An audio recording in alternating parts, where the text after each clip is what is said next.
My stepmother slapped me at the dinner table just because I asked for leftovers. My father looked away while everyone laughed. I thought that was rock bottom until this Christmas, when my stepsister slipped me a note that shattered their perfect world. They called me to save their fancy party, thinking I am still the obedient girl. They do not realize that this time, I am not serving dinner. I am setting the table for their total collapse. My name is Paisley Miles. I am 30 years old. My life is lived in the language of fire and smoke. I am the sous chef and, a fact I keep very quiet, the co-owner of Dockside Ember, a fine dining restaurant tucked into the wet, industrial arm of the Seattle Harbor. My perfume is charcoal and roasted thyme. My hands are a roadmap of silvery burn scars and calluses from gripping heavy iron pans. My world smells like searing scallops, aged wood, and the sharp, salty air that blows in off the water. I love this life. I love the screaming heat of the line during a Friday night rush, the precise, frantic ballet of the kitchen crew, the exhaustion that settles into my bones after a 16-hour double. I love the quiet of the kitchen at 2 a.m, just me and the hum of the walk-in cooler, prepping for the next day. These scars, the aching feet, the nights I trade for sleepless, frantic creation, they are a currency I pay gladly. My family sees it as a failure. To them, my life is a waste of a good education and a stain on their pristine reputation. My work is not respectable. It is blue-collar. It is, in my stepmother Vivian's carefully chosen words, a tragically unglamorous phase. My family is an empire built on image. My father, Richard Miles, is a high-level corporate executive whose personality is as polished and empty as the glass atrium in his office building. Then there is Vivian, his wife, my stepmother. She is a queen in the local charity circuit, a woman who wields a guest list like a weapon and whose entire identity is curated for the society pages. Her benevolence is a performance, always perfectly lit, always benefiting her own brand. And finally, there is Sienna, my half-sister, Vivian's daughter. Sienna is a social media influencer, a 24-year-old fabrication of perfect lattes, sponsored wellness retreats, and an endlessly luxurious life, all broadcast to hundreds of thousands of followers who believe every filtered snapshot is reality. Their world is one of soft lighting, muted colors, and silent, invisible service. My world is one of stainless steel, open flames, and the loud, honest clatter of work. The call came on a Tuesday. Just as I was breaking down the line after a brutal lunch service, I saw my father's name flash on the screen, and I wiped a smear of béarnaise from my cheek with the back of my wrist before answering. "Paisley, darling." Richard's voice was smooth, buffered by that familiar corporate politeness he used when he was about to deliver bad news. "Just catching you at a good time, I hope." "I'm at work. Richard, what's going on?" I leaned against the steel prep counter, the metal cold against my sweaty back. Yes. Well, listen, Vivian and I were just finalizing the plans for Christmas Eve. It's going to be quite the affair, very intimate, just family and a few important guests.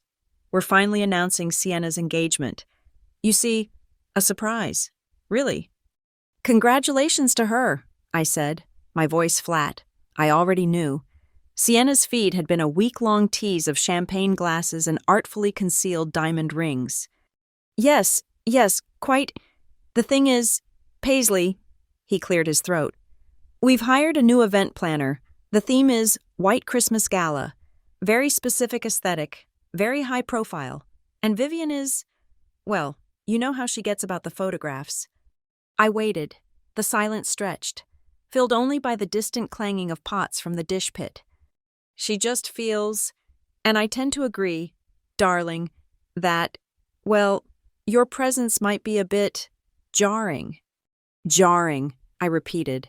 The word was sterile, clinical. "You understand.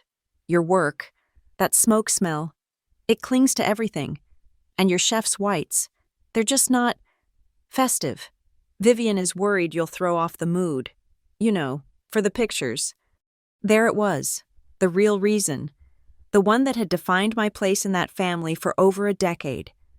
"We just can't have you ruining the family picture, Paisley. Not this time. It's too important for Sienna." I looked at my reflection in the polished steel of the hood vent. My hair was escaping its messy bun. My face was flushed from the heat, and there was a fresh, angry red burn mark on my forearm. I was everything their white Christmas gala was not. I was real. The old, familiar sting was there, the sharp intake of breath that used to precede tears. But this time, it was different. The pain was dull, a faint echo, and beneath it, something new, relief. "I understand," I said. My voice was calm, even. "Oh, splendid." Richard sounded genuinely relieved. "I knew you would. We'll have you over for a quiet brunch after the new year. How about that? Just us." "I understand," I repeated, cutting off his empty promise. "I have to get back to service. Richard." I pressed the end call button before he could reply. I hung up on my father. For the first time in my life, I was the one who ended the conversation. I stood there for a full minute, the phone heavy in my hand. I was 30 years old, a respected chef and a business owner, and my own father had just disinvited me from Christmas to protect his wife's party aesthetic. I was hurt, but I was also profoundly, deeply tired. I was tired of trying to scrub the smoke from my skin, tired of searching for dresses I would never be comfortable in, tired of shrinking myself to fit into the tiny, pristine box they had designated for me. This year, I wouldn't have to. The relief was a clean, sharp blade cutting through the murky pain. I was free. While their house was being draped in white velvet and strung with thousands of imported microlights, my house was gearing up for a different kind of Christmas. My real house, dockside ember. For the past 5 years, we had opened on Christmas Day, not for paying customers, but for everyone else. We cooked a massive, free holiday dinner for anyone who didn't have a place to go. The homeless population from the shelters down the street, single mothers who couldn't afford a turkey, elderly folks whose families lived too far away, college kids stranded in the dorms, anyone. Our preparations were not about concepts or themes. They were about logistics. How many turkeys could we fit in the ovens? Could we get a donation of potatoes from the farmer's market? Did we have enough volunteers to peel all of them? The restaurant transformed. The sleek, minimalist dining room was taken over by folding tables and mismatched chairs. Volunteers streamed in. People I knew and people I had never seen before, all of them rolling up their sleeves. There was no judgment here. No one cared that my whites were stained with cranberry sauce or that my hair was plastered to my head with sweat. They just called me Chef Paisley. "Chef Paisley, where do you want these bags of green beans?"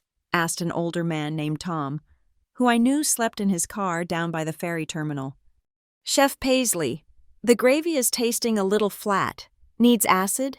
suggested Maria, a single mom from the neighborhood who was now one of my most reliable prep volunteers. I looked around the room. It was chaos. It was loud. It was steaming hot. And it was the only place on earth I wanted to be. This was my family. This was my home. Here, my hands, with all their burns and calluses, were not a liability. They were the entire point. They were here to create, to nourish, to serve. The gratitude in this room was thick and real, not a polite performance for a photographer. The day was long. We served hundreds of people. We ran out of stuffing twice and had to improvise with toasted sourdough and herbs. My feet felt like 2 blocks of solid lead. By 9 at night, the last guest had left, clutching a container of leftovers.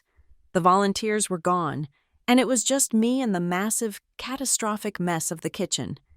I was wiping down the last steel counter, the smell of industrial-strength cleaner cutting through the lingering aroma of roasted turkey. My body ached in that deep, satisfying way it only does after a battle well fought. I was alone, and I was content. Then my phone vibrated, a harsh buzz against the silent steel shelf where I had tossed it. I sighed, expecting a guilt-trip text from Richard. "Thinking of you, wish you were here," or a passive-aggressive image from Vivian of their perfect table setting. But it was not from either of them. The name on the screen was Sienna. My heart did a strange, uncomfortable lurch. Sienna never texted me personally. She tagged me in posts. She sent group messages. A direct, private text was unheard of. I picked up the phone, my fingers still damp. The message was short, and the words seemed to jump off the screen, sharp and alien. Paisley, we need to talk, seriously. I know what Mom did to you all those years ago, and I need you here on Christmas, but not to cook. I read it once, then twice. The stainless steel felt suddenly freezing cold against my palms. I could hear the hum of the ventilation, a high E whine in my ears. I know what Mom did. An admission, a conspiracy. But not to cook. A threat? An invitation? I stared at the name on the screen. Sienna, the girl whose entire life was a performance of curated perfection, whose loyalty to Vivian was the bedrock of her brand. For the first time in a decade, I saw a crack in that flawless, filtered wall, and I had no idea what was on the other side. Sienna's text message was a key turning in a lock I had forgotten existed. It opened a door inside me, one I had bricked up and painted over more than a decade ago. The smell of the industrial cleaner in the empty restaurant faded, and suddenly, I was breathing in a different air. It was the smell of expensive perfume, roasting duck, and the first, sharp frost of humiliation. I was 19 years old. I was a sophomore in college, trying to pay for my own books and bus fare by working a punishing retail job at a high-end boutique downtown, a job Vivian had secured for me so I could learn what quality looks like. I was naive enough to believe she was trying to help me. That night, I had worked a closing shift. It was 8 hours on my feet, refolding cashmere sweaters that women richer than I would ever be would toss aside without a glance. By the time my bus dropped me off 3 blocks from my father's new house, it was almost 9 o'clock. The November air was biting, and I was so hungry, my stomach felt like it was cramping into a tight, angry knot. All I could think about was a hot plate of food. The house was blazing with light. It was their first major party since the wedding. A formal dinner to impress Richard's new partners and Vivian's vast network of socialites. I let myself in through the side door, as instructed, so as not to disturb the flow of guests at the front. The sound hit me first, a wave of loud, confident laughter, the high-pitched clinking of crystal, and the murmur of dozens of conversations. I slipped into the dining room, my cheap coat still buttoned over my store uniform. The room was breathtaking. A long mahogany table was set for 30, gleaming with silver and crowded with elaborate floral centerpieces. It looked like a magazine spread, and every single chair was full. My father was at one end, beaming, a glass of red wine in his hand. Vivian was at the other, holding court, her laughter bright and practiced. They were surrounded by powerful, beautiful people in dark suits and glittering dresses. I stood in the doorway, my stomach rumbling audibly over the din. I felt clumsy and out of place, my hair damp from the walk, my face shiny with exhaustion. I just wanted to eat. I waited for a lull in the conversation, a moment when Vivian glanced my way. I caught her eye and gave a small, apologetic smile. "Excuse me, Vivian," I said, my voice sounding thin and young. "I'm so sorry I'm late. Work ran over. May I eat with everyone? I don't think I have a plate." It was a simple question, a basic request from a daughter in her father's home. Vivian's smile, the brilliant, 1,000-watt smile she used for her guests, did not waver. Her eyes, however, turned to ice. She spoke, her voice still light and musical, loud enough for the entire table to hear. "Oh, Paisley, darling, you're finally here, but the main course has already been served." She gestured vaguely toward the kitchen. "People who are late eat in the kitchen. This area," she swept her hand across the glittering table, "is for people who know how to show up on time and who know how to look the part." The laughter at the table died instantly. 30 pairs of eyes turned to me. Standing in the doorway in my wrinkled uniform, I felt a hot, prickling wave of shame crawl up my neck. They were not looking at me as a person, but as an interruption, an unsightly problem. My 19-year-old self, exhausted and starving, couldn't just accept it. The injustice was too sharp. "I just want a plate of food," I whispered, the words catching in my throat. "I'm part of this family too, am I not?" The moment I said it, I knew I had made a terrible mistake. Vivian's smile vanished. She placed her linen napkin on the table, stood up, and walked over to me. Her movements were graceful, almost slow, like a predator that knows its prey is trapped. The guests watched, fascinated. She stopped directly in front of me, so close I could smell the wine on her breath. She grabbed my arm, just above the elbow. Her fingers, strong and adorned with heavy rings, dug into my bicep. It was a grip of pure, controlled rage. She leaned in, her voice dropping to a low, venomous hiss that was only for me. "You will not embarrass this family in front of our guests. Do you understand me? You are a mess.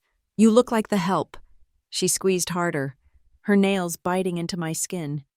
"If you want to eat, you will go to the back. Your place is in the kitchen, not at this table." I looked past her, my eyes pleading with my father. He was watching. He saw her hand on my arm. He saw the look on my face. He looked uncomfortable. His face flushed. He shuffled in his seat, gave a short, nervous laugh to the man beside him, and then looked at me. "Paisley, please," he said, his voice quiet, pleading. "Don't make this difficult for Vivian. People are watching." That was it. Not an intervention, not a defense, just an appeal for me to manage my own humiliation more quietly. The last bit of air left my lungs. "Yes, sir," I managed to say. Vivian released my arm, her public smile instantly snapping back into place. "Wonderful," she chirped, turning back to the table. "Now, as I was saying about the new acquisitions." I turned and walked away. I did not run. I walked, step by heavy step, out of the dining room, down the hall, and through the swinging door into the kitchen. The kitchen was warm and humid, a chaotic mess of half-empty serving platters and stacked, dirty dishes. The catering staff, dressed in smart black uniforms, were busy plating dessert, ignoring me completely. On a steel counter, there was a platter of leftover roast beef, cold and congealing in its own fat. Next to a bowl of wilted salad, I grabbed a small plate, piled it high, and stood in the corner, hidden behind a tall rack of sheet pans. I ate with my fingers. I was too shaky and too broken to find a fork. I tore at the cold meat, stuffing it into my mouth, my tears mixing with the salty beef. Through the swinging door, I could hear the waves of laughter, the clinking of new glasses being filled, the sound of my father making a toast. I finished the plate in seconds, my stomach aching as the cold, rich food hit it. And in that moment, standing in the shadows of someone else's kitchen, in my own father's house, I felt a cold, hard clarity settle over me. I was not family. I was an inconvenience. I was the help. That night was the beginning. It set the precedent. My place had been established. From then on, every family gathering followed the new script. If it was a casual barbecue, I was the one expected to manage the grill. If it was a holiday, I was assigned to the kitchen to help the caterers. If I was allowed to sit at all, it was at a small auxiliary table, usually set up in the study, with the younger cousins or anyone else not deemed important enough for the main event. I became the family's unpaid caterer, the resident kitchen servant, and the most twisted part was that Vivian framed it as a kindness. "Paisley just loves to cook. Don't you, darling? She's so much more comfortable in the kitchen." And my father, Richard, would nod along, praising my useful hobby. Through all of it, I remember Sienna. That first night, she was just a kid, maybe 13 or 14. She sat at the main table, her hair in perfect ribbons, her dress immaculate. When Vivian hissed at me, I saw Sienna flinch. She stared down at her plate, her knuckles white as she gripped her fork. She looked at me once, just for a second, her eyes wide with a mixture of confusion, pity, and a chilling, familiar fear. She was afraid of her mother. She said nothing. She just kept eating. Small, perfect bites. disappearing into her chair. Over the years, her silence continued. She watched me get banished to the kitchen. She watched me serve her and her friends. She watched, and she said nothing. Her silence, in its own way, hurt as much as my father's. His was the complicity of a coward. Hers was the silence of a bystander who chose the safety of the main table over the sister being thrown to the wolves. But the deepest wound, the one that never healed, was not what Vivian said. It was my father's response. "Don't make this difficult for Vivian. People are watching." He had chosen the image over the child. He had chosen the performance over the person. I cleaned my plate in the catering sink that night, my hands shaking. I vowed, right there, surrounded by the scraps of their feast, that one day I would have a table of my own. It would not be mahogany, and it would not be covered in silver, but it would be a table where everyone had a seat. It would be a table where no one was sent to the kitchen for not fitting the picture. It would be a table where no one ever had to beg for their share. Sienna's text message vibrated in my pocket again, pulling me back to the present, to the quiet of my own restaurant. I looked at the words on the screen. "I know what Mom did to you." She had been there. She had watched. And now, after more than 10 years of silent complicity, she was finally ready to talk. I stood in the clean, silent kitchen of Dockside Ember, Sienna's text glowing in my hand, and took a deep breath. The past receded. The memory of that cold beef and colder humiliation faded, replaced by the immediate, grounding reality of my present. My kitchen, my sanctuary. The next day, the restaurant was alive. This was my real world. It was not the serene, hushed environment Vivian curated. It was a battlefield, and it was the only place I had ever felt true peace. The air was thick with a dozen competing aromas, the sharp tang of simmering vinegar, the deep, nutty smell of browning butter, the smoky kiss of the wood-fired grill, the herbal spike of fresh thyme. It was loud. It was a constant, percussive symphony of steel on steel, the aggressive hiss of a cold protein hitting a hot pan, the rhythmic chop of knives, the low rumble of the ventilation hoods, and above it all, the voices, shouting orders, calling for service, laughing. This was not a place for aesthetics. This was a place of work. My team, my real family, moved around me in a blur of practiced, chaotic grace.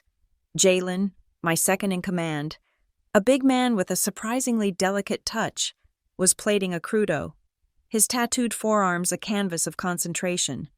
"Chef, need you to taste this emulsion," he'd call out. "It's missing something, needs a soul." Rosa was behind the bar, polishing glasses until they gleamed, her laugh the loudest thing in the room.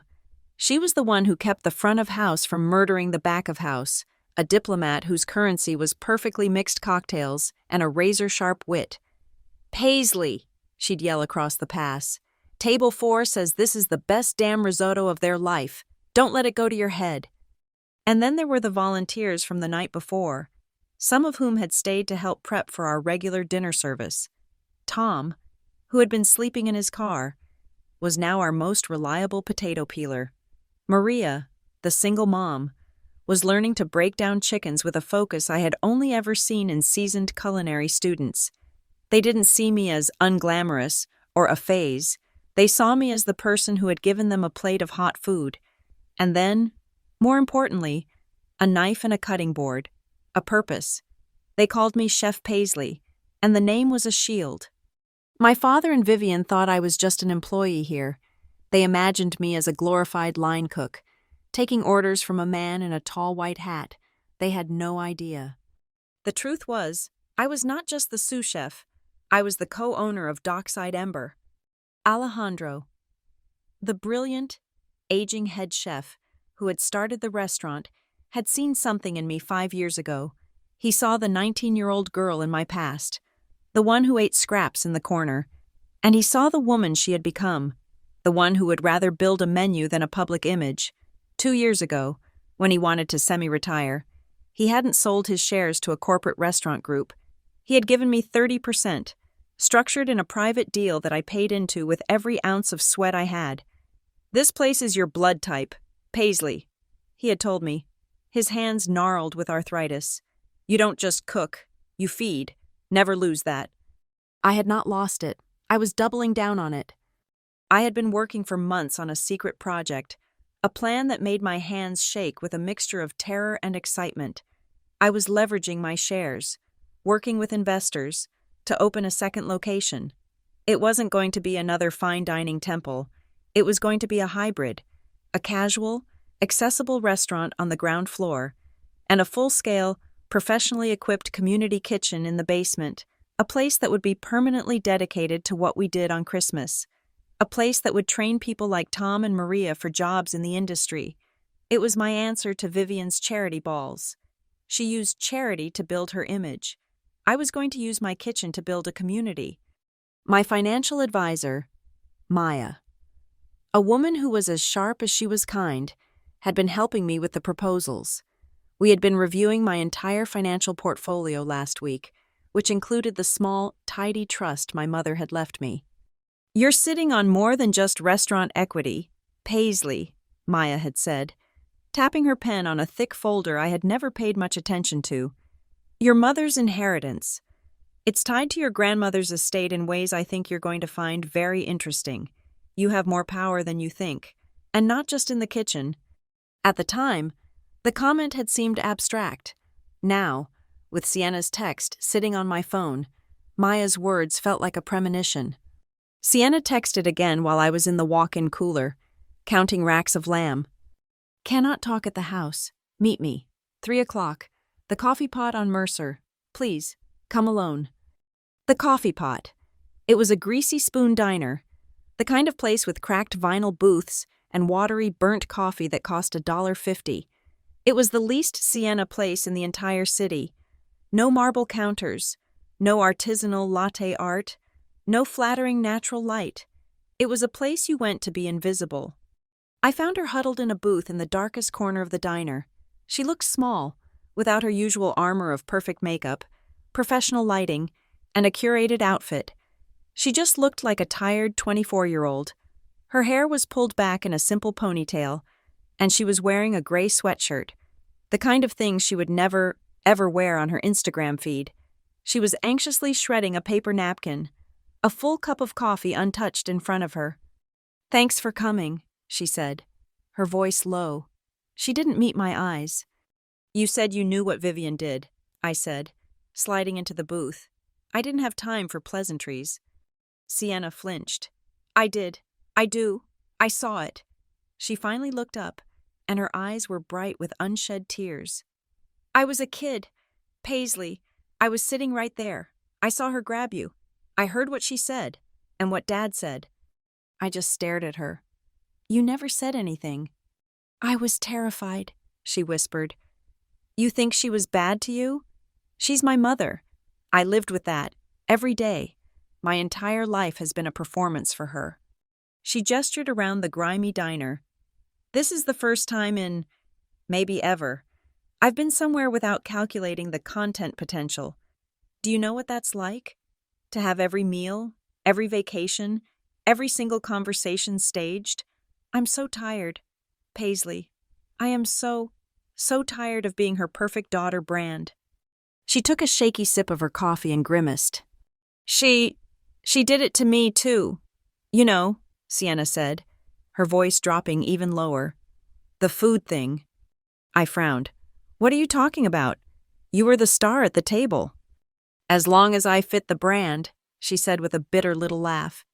"When I started my influencer career, it was all about wellness, which, in Mom's world, meant thin. She put me on a diet at 19, not a healthy one. It was all about how I looked in sponsored activewear. She would measure my portions. She'd forget to order food for me if she thought I'd had too many calories that day. She would tell me, "No one wants to follow a bloated influencer. Darling, it's bad for business." It was never about health. It was always about the picture. I was stunned. I had seen Sienna's life as one of privilege, of being the chosen one. It had never occurred to me that Vivian's control was a poison that spread to everyone, just in different flavors. Mine was humiliation and exclusion. Sienna's was aesthetic and control. "Sienna, why are you telling me this now?" "Because of the engagement party," she said, her hands shaking again. "This entire Christmas thing, it's not for me. It's for her. It's the biggest social event of her year. It's her chance to show off her perfect daughter, her perfect new son-in-law, her perfect life, and she's failing." "What do you mean?" "The caterer, the one she hired after she disinvited you. They're a disaster. They're demanding double the price. The menu is wrong. Mom is in a complete panic. She knows she messed up. She knows you're the only one who could fix it. She's going to call you. Paisley. She's going to beg. She's going to send Dad to guilt trip you. They're going to tell you it's about family and Sienna's big day." She leaned across the table, her eyes intense. "She thinks you're still that 19-year-old girl she can send to the kitchen. She thinks you'll come running to save her party just to get a scrap of approval." "And what do you want me to do?" I asked. Sienna's expression hardened, and for the first time, I saw a flash of Vivian's steel in her. "I want you to let her fail," she said, her voice cold. "This Christmas, do exactly what you want to do. Stay at your restaurant. Feed the homeless. Do not, under any circumstances, save her party. Let her stand in front of all her important guests with no food. Let her be the one who is humiliated for a change." I sat back, the vinyl of the booth sticking to my chef's jacket. This was not just an apology. This was a coup. "Why, Sienna? Why the sudden declaration of war? You're risking everything. Your brand, your money, her?" "Because I'm tired of being a prop," she said. "And because I found something that changes the whole game." She reached into her bag. "She's not just controlling, Paisley. She's a liar. And she's been using you, using your mother for years." She slid a thin file folder across the table. "I'm not asking you to do this for me," Sienna said. "I'm asking you to do it for you. Don't save her. Just wait, and I'll give you what you need to finish it." I looked at the folder. I looked at my sister, this stranger who I had shared a house with but never known. I didn't smell a conspiracy anymore. I smelled desperation. And for the first time in my life, I smelled an opportunity. This was not about a ruined dinner party. This was not about a slap. This was about the whole rotten foundation. And Sienna, the perfect princess, had just handed me a sledgehammer. "Okay," I said, sliding the folder into my own bag. "I won't save her." A tiny, real smile touched Sienna's lips. "Good. I'll see you at Christmas.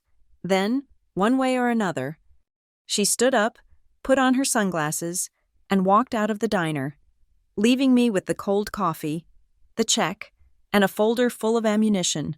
For the first time, my sister and I were not on opposite sides of the table. We were on the same side, looking at the same target. The day after the community dinner was my one chance to sleep. I had been on my feet for nearly 24 hours, and my body had finally succumbed to a heavy, boneless exhaustion. I was dead to the world in my small, simple apartment above a closed bakery, the smell of old yeast, a comforting blanket. The sound that woke me was not gentle. It was a sharp, insistent, repetitive ringing. Someone was not just ringing my doorbell. They were trying to punch a hole through it. I stumbled out of bed, my chef's jacket from the night before still crumpled on the floor. I was in shorts and an old t-shirt, my hair a wild mess, my eyes gritty with sleep. I looked through the peephole, and my blood went cold. Vivian, Richard, and Sienna, standing behind them, the unholy trinity, standing on my worn welcome mat. I fumbled with the deadbolt, my mind racing. Sienna had said they would call, not show up. This was an escalation. The second the door was open a crack, Vivian pushed it wide, storming into my tiny living room like she was conducting a raid. She was dressed impeccably, of course, in a cream-colored cashmere coat, her hair perfect, her face a mask of controlled fury. Richard followed, looking uncomfortable, his eyes darting around my apartment, cataloging its smallness, its second-hand furniture. Sienna trailed behind, her face pale and tense, her eyes finding mine for a brief, warning-filled second. "What?" Vivian snapped, her voice cutting through the quiet of my morning. "Did you think you were doing?" I blinked, still half asleep. "What are you talking about? I was sleeping." "Do not play dumb with me. Paisley, I just spent an hour on the phone with your grandmother. An entire hour. Do you have any idea the position you put me in? Telling her you weren't invited to Christmas? How dare you?" She was pacing, her heels clicking angrily on my hardwood floors. "She thinks I'm some kind of monster. She threatened to call Richard's entire family. You deliberately tried to humiliate me." I leaned against the doorframe, the adrenaline starting to cut through the fog of sleep. I looked at this woman who had made a career out of humiliating me. "I didn't try to humiliate anyone," I said. My voice was quiet, but it didn't shake. "I just told her the truth. I didn't get an invitation. You told me yourself I would ruin the pictures." It was the first time I had ever repeated her words back to her. The first time I hadn't apologized for my own existence. Vivian stopped pacing. She looked at me as if I had just slapped her. "The truth? The truth is a technicality. The point is family loyalty. Something you clearly know nothing about. Choosing to serve strangers in that diner instead of your own family." Richard cleared his throat, stepping forward in his usual role as the failed peacemaker. "Now, Paisley, darling, your stepmother is just upset. You know how much this party means to her. To Sienna. You embarrassed us." "I embarrassed you by being honest?" I asked. Sienna was standing near the window, pretending to look at the street below. Her posture was rigid. She was waiting. I could feel it. This was not the confrontation she had planned, but she was waiting to see how I would handle it. And then, a new element stepped forward. A man had been standing just behind Richard, partially obscured. He was tall, dressed in a perfectly tailored dark suit that looked out of place in my shabby apartment, especially at what must have been 9 in the morning. He had a lean, sharp face, dark hair, and the kind of observant, intelligent eyes that missed nothing. He looked like he belonged on the cover of a tech journal, not in the middle of a messy family dispute. "Sienna," the man said, his voice calm and deep. It was the first time he had spoken. "You didn't introduce me." Sienna turned, her social media smile snapping on like a light. "Oh, right. Logan, this is my sister. Paisley, this is my fiancé, Logan Price." So this was him, the prize, the reason for the White Christmas Gala. Logan Price stepped forward, ignoring Vivian's glare and Richard's nervous shuffling. He looked at me, really looked at me, taking in the messy hair, the old t-shirt, the burn mark on my arm. He was assessing. Then, his expression changed. His analytical gaze sharpened with recognition. "Wait," he said, holding out a hand, not for a handshake, but as if to pause the conversation. Paisley Miles, you're the chef from Dockside Ember?" I was completely, utterly bewildered. I nodded slowly. "I'm the sous chef. Yes. How did you—" "I knew it," he said, a small, genuine smile breaking through his serious expression. He turned to Sienna. "This is her. This is the chef I told you about." Sienna looked confused. "What are you talking about?" "The fundraiser," Logan said, his attention fully on me now, the rest of the room. Vivian's anger, Richard's weakness, seemed to just fade into the background. "It was last spring, for the tech incubator. We did a buyout of Dockside Ember for the investors." I remembered the night, a wave of men in expensive suits, all talking about venture capital, all eating like they hadn't seen food in a week. "I remember that party," I said. "I don't remember most of those events," Logan said. "I go to 3 a week. I remember that one. I remember it because of the risotto." My eyebrows shot up. "The risotto?" "The smoked mushroom risotto," he said, nodding. "It was on the menu with the initials PM. I asked the waiter who that was, and he said it was the sous chef's signature dish, yours." He took a step closer, his eyes alight with the simple, honest enthusiasm of someone who truly loves food. "I have eaten risotto in Milan, in New York, in Paris.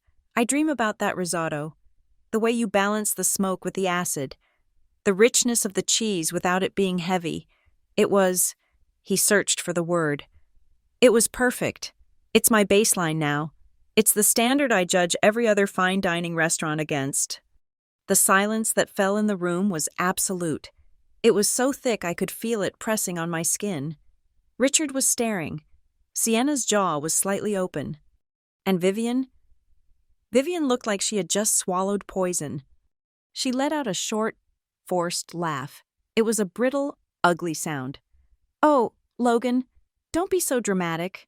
It's just food, rice and mushrooms. I'm sure it was a lovely little dish, but she's a cook. She follows recipes. It was probably Alejandro's recipe. Wasn't it, Paisley?" She was trying to diminish me, to shrink this one unexpected moment of validation back down to nothing. But Logan Price did not back down. He did not look at Vivian. He kept his eyes on me. "No," he said, his voice firm, losing its warmth and regaining its corporate authority. "That was not a recipe. That was a signature. The balance of those specific flavors, that specific technique, that's personal, that's palate, that's artistry. You are not just a cook, Ms. Miles, you are a creator." I think I stopped breathing. In 30 years, no one in my family had ever used a word like artistry to describe me. They used useful, hobby, phase, but this man, this stranger, had just paid me the highest compliment a chef can receive. He had seen my signature, and he had done it in front of them. Richard, sensing the shift in power, tried to reclaim the narrative, to pull me back down to my designated box.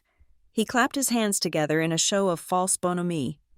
"Well, see Vivian, our Paisley. She's a star in her own little world. She always was a stubborn girl," he said, smiling at Logan. "Headstrong. We offered her an office job, a real career, but she always preferred to be in the kitchen. Liked getting her hands dirty, I suppose." Logan's gaze shifted from me to my father. The warmth was gone, replaced by a cold, analytical confusion. It was the look of a man who has just heard a colleague say something profoundly stupid in a boardroom. "Her little world?" Logan asked, his voice flat. "Mr. Miles, I am on the board of that tech incubator. We argued for almost 20 minutes about where to host that event. We chose Dockside Ember, and we paid a premium for it, specifically because my people wanted to eat her food. You do realize that people in my industry, people I'm trying to impress, literally line up for a table to eat what she creates, correct?" Richard's smile froze on his face. The blood drained from it. He had no answer. He had just been told, by a man he was desperate to impress, that his entire valuation of his daughter was wrong. I stood there, in my old t-shirt, my heart hammering against my ribs. I had been braced for a fight. I had been ready for the guilt, the accusations, the emotional blackmail. I had not been ready for this. I had not been ready for an ally. I looked at Vivian. Her mask was cracking. The rage was still there, but it was now mixed with a new, unfamiliar emotion, panic. She had just watched her biggest social asset, her future son-in-law, dismantle her entire narrative about me in less than 30 seconds. I felt a strange, cold calm settle over me. Sienna had been right. They were going to ask me to save them. And now, they were going to have to do it after being told that I was not just their servant, but an artist they had been too blind to see. My silence, which for so long had been my shield and my prison, now felt like a weapon. I did not need to speak. I did not need to defend myself. For the first time, I was not the one on trial. I held all the cards. I just let them stand there, in the silence, listening to the sound of their own perfect world starting to shatter. The silence in my apartment was a physical weight. Logan's words, "You are a creator," hung in the air, echoing in the space where Vivian's accusations had been. My stepmother, for the first time in my life, looked completely checkmated. Her face, usually a mask of serene control, was a mess of conflicting emotions, rage, disbelief, and a new, desperate panic. She had come here to retrieve her kitchen servant and had instead been confronted by an artist lauded by her own future son-in-law. She did what she always did when cornered. She changed the game. Her entire posture shifted, the rigid, furious anger drained away, replaced by a sudden, devastating vulnerability. Her shoulders slumped. Her hand went to her throat. Her eyes, which seconds before had been shooting daggers, suddenly filled with tears. "Oh, Paisley," she whispered, her voice breaking. It was a masterful performance. "Paisley, darling, you have to help me. I didn't want to tell you like this. That's why I was so upset. I'm just so stressed I could scream." I just watched her. I didn't speak. "The catering company," she said, a tear artfully rolling down her cheek. "The one we hired after we thought you were too busy. They canceled. This morning, something about a staffing crisis. They just canceled on Christmas Eve." She took a shaky step toward me, her hands clasped in supplication. "The party is tomorrow. 50 guests, Logan's partners, my entire charity board. It's Sienna's engagement party, and I have no food, nothing." She was fully crying now, but it was the most controlled, beautiful crying I had ever seen, not a red splotch in sight. "You're the only one who can fix this. Paisley," she pleaded. I know I've been hard on you, but you are the only one with this gift. Logan is right. You're an artist. Please, darling, you have to save us. You have to save your sister's party." It was breathtaking. The pivot from tyrant to victim was instantaneous and absolute. Richard, seeing his cue, moved to her side, putting a comforting arm around her shoulder. He looked at me, his face a mask of paternal disappointment and manufactured gravity. "Paisley, this is not the time for stubbornness," he said, his voice low and serious. "Your stepmother is distraught. This is your family. This is your sister. The Miles name means something in this city, and we do not let each other fail. This is your duty. You are the only one who can do this. You have an obligation to help." Obligation, duty, family, the holy trinity of guilt, all trotted out and polished for the occasion. Then came the final act. Sienna, who had been silent by the window, finally moved. She came forward, her face a perfect picture of youthful despair. "Paisley, please," she said, her voice small, just like it had been in the diner. But this time, it was for an audience. "You have no idea the pressure I'm under. This has to be perfect. My entire brand, my future.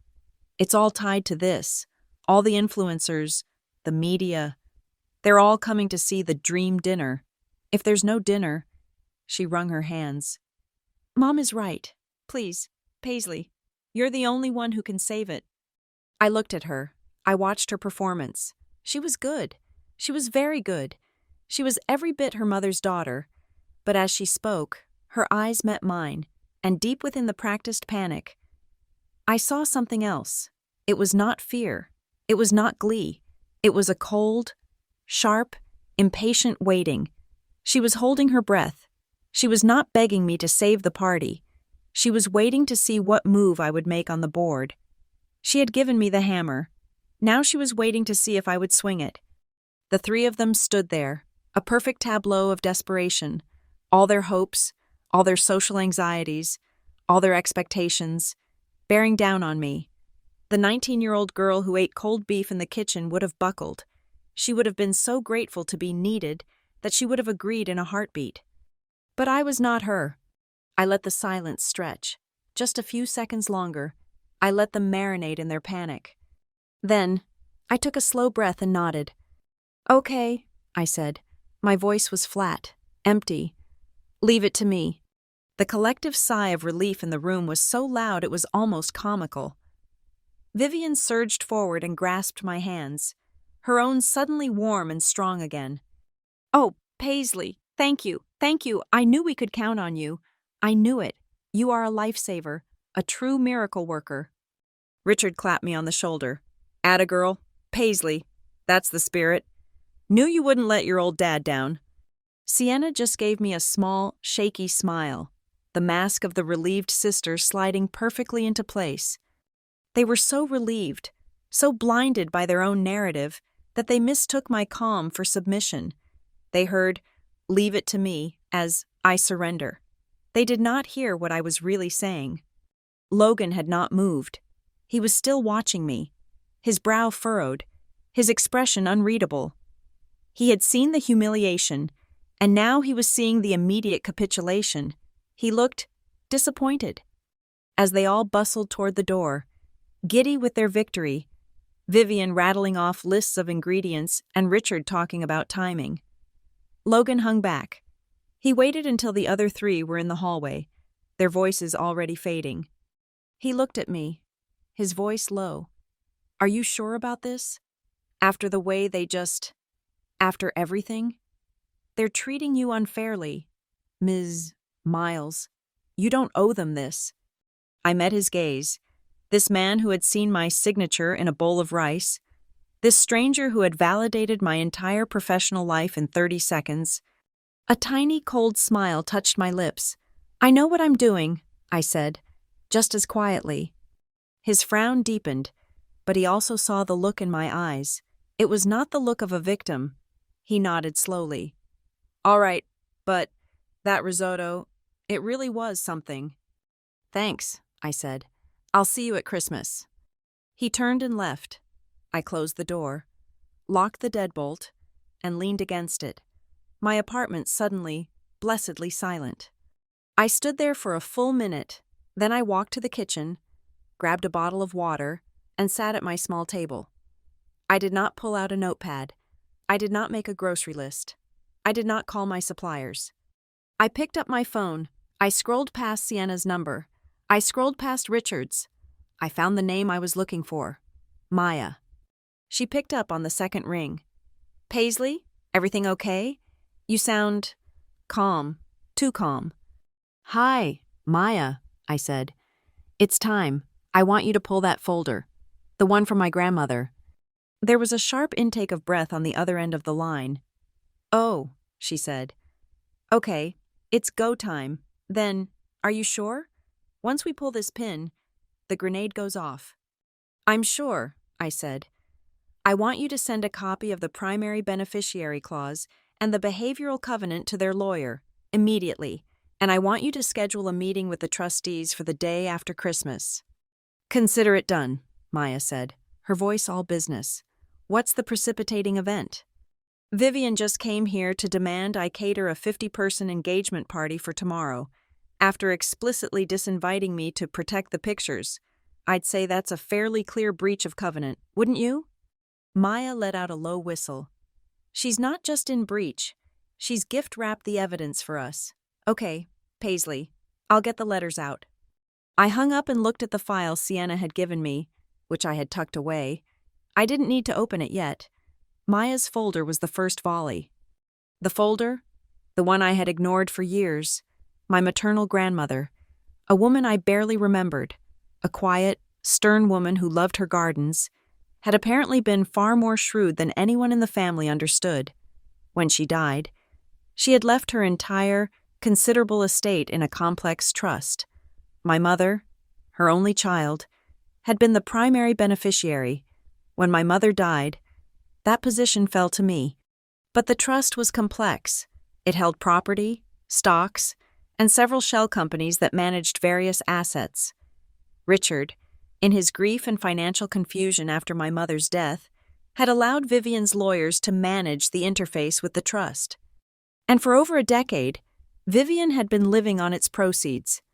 Maya had discovered it last year. The stunning, sprawling house they lived in? It wasn't Richard's. It was owned by a holding company that belonged to the trust, the charity foundation that gave Vivian her entire social standing, its seed money, and a significant portion of its annual operating budget came from a grant from that same trust. Vivian had been building her entire empire of social climbing and perfect pictures using my mother's money. And it all came with one beautiful, ironclad condition, written by a grandmother who must have seen the future.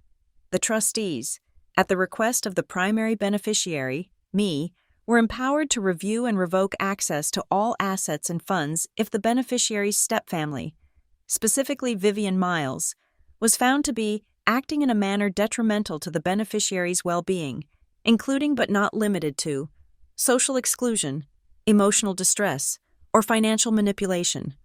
For 10 years, Vivian had been violating the contract that paid for her house and her reputation, and I had just been handed the proof. My phone buzzed. A text from Vivian. "We'll need at least 10 courses, darling, and Logan loves risotto. Apparently, make that the star." I looked at the text. I thought about her demand. I thought about the cold beef I ate in the kitchen.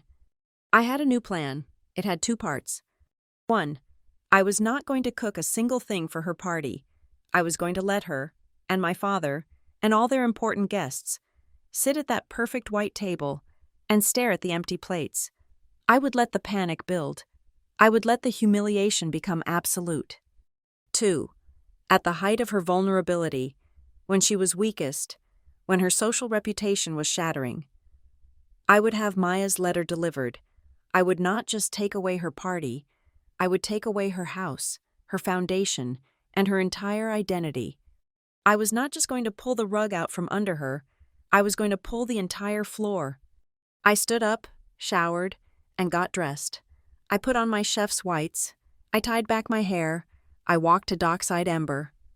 The kitchen was already alive, prepping for the dinner rush. Jalen was yelling about the fish delivery.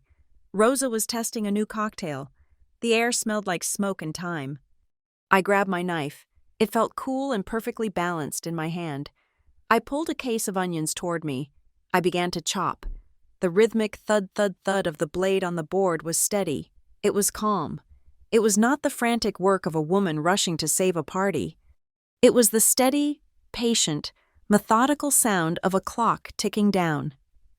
The meeting took place in an office that smelled of dust and old leather, tucked away on the 3rd floor of a brick building in the financial district. It was a world away from the stainless steel brightness of my kitchen, but the intensity was exactly the same. Mr. Henderson, the estate attorney who had managed my grandmother's trust for 40 years, sat behind a desk that looked like a fortress. He was a man of few words, preferring to let the paper speak for him. Maya sat next to me, her posture rigid, her eyes scanning the document in front of us like a hawk looking for movement in the grass. "The clause is quite specific, Paisley," Mr. Henderson said, his voice dry and crackling like parchment. He tapped a paragraph on page 12 of the heavy document. "Your grandmother, Eleanor, had significant foresight. She did not trust your father's judgment regarding his remarriage. She specifically structured the asset allocation to prevent erosion." I leaned in, reading the dense legal text. "The usage of the primary residential property," Mr. Henderson read aloud, "located at 4200 Crestview Drive, and the annual dispersals from the Eleanor Vance Charitable Foundation are conditional. They are granted to the guardian of the primary beneficiary, that was your father, provided that the primary beneficiary, meaning you, maintains a standard of living and social inclusion commensurate with the family's status." He looked up over his spectacles. "In plain English, Vivian gets to live in the house and play with the charity money only if she treats you like a daughter. If she marginalizes you, excludes you, or causes you undue emotional or reputational harm, the usage rights are revoked. The house reverts to the trust. The foundation funds are frozen and audited." I felt a chill run down my spine that had nothing to do with the drafty office. "The house," I whispered. "You mean the house they live in now? The one Vivian calls her sanctuary in every magazine interview?" "Owned by Vance Holdings," Maya interjected, a sharp, satisfied grin on her face, "which is a shell company owned by the trust, which is controlled by you." I sat back, the leather chair creaking. For 10 years, I had felt like a guest in that house. I had walked on eggshells. I had apologized for taking up space. I had been banished to the kitchen, and the entire time, I was the landlord. Vivian had been polishing floors that belonged to me. She had been throwing parties in a dining room she essentially rented with good behavior she had never bothered to show. "So," I said, my voice steadying, "if I prove she has systematically excluded me, like, say, uninviting me from Christmas to protect the pictures, then she is in breach," Mr. Henderson said, "and you can evict her. You can strip the foundation of its funding. You can pull the rug out from under her entire life." I looked at my hands. They were scarred from burns, rough from work. Vivian had always looked at them with disgust. Now, I realized these hands held the deed to her existence. I wasn't the forgotten child. I was the one holding the keys. Later that afternoon, the setting shifted from the dusty silence of the law office to the cold, echoing concrete of an underground parking garage. It was the kind of place Sienna usually avoided like the plague. Bad lighting, no valet, and certainly no aesthetic. I leaned against the hood of my car, waiting. A dark sedan pulled up, and Sienna slipped out. She was wearing oversized sunglasses and a hoodie, looking over her shoulder as if she expected paparazzi to jump out from behind a concrete pillar. "Did anyone see you?" I asked. "No," she said, shivering slightly in the damp air. "I told Mom I was going to a spa treatment. She didn't ask questions. She's too busy screaming at the florist about the centerpieces for tomorrow." Sienna looked tired. The cracks in her perfect facade were getting wider. She reached into her oversized tote bag and pulled out a thick manila envelope. "Here," she said, thrusting it at me. I didn't want to believe it at first. I thought she was just intense, just a perfectionist. But then I saw the invoices. I opened the envelope. Inside were copies of emails, bank transfers, and receipts. "She's been using the charity foundation as her personal piggy bank," Sienna said, her voice disgusted. "See that transfer? $20,000 to Event Staging Logistics? That was for the remodel of her walk-in closet. And that one? Consulting fees? That paid for her trip to Milan last fall." I flipped through the pages. It was brazen. It was sloppy. It was the behavior of a woman who thought she was untouchable because she had married a man who never asked questions. "Why are you doing this, Sienna?" I asked, looking up from a receipt for a $5,000 handbag listed as donor appreciation gift. "This destroys her. It destroys the image you live on." Sienna wrapped her arms around herself. "Because I'm scared. Paisley, I look at you, and I see what happens when you stop being useful to her. You get tossed aside. You get humiliated. Right now, I'm the golden child because I'm getting married to Logan. I'm the shiny new toy. But what happens when I get older? What happens if I don't want to be an influencer anymore? What happens if I gain 10 pounds? She looked at me, her eyes raw. I don't want to wait for her to turn on me. I want to cut the strings before she can strangle me with them. And, honestly, I hate that I let her do it to you. I hate that I ate at that table while you were in the kitchen. I want to make it right." I slid the papers back into the envelope. The legal breach was the hammer. This financial fraud was the nail in the coffin. "Okay," I said. "Here's the plan. Tomorrow, at the party, I'm not bringing food. I'm bringing this." I tapped the envelope. "And I'm bringing the eviction notice." Sienna nodded, taking a deep breath. "The toast," she said. "She always makes a big speech right before dinner is served. That's when everyone is watching. That's when the cameras are rolling."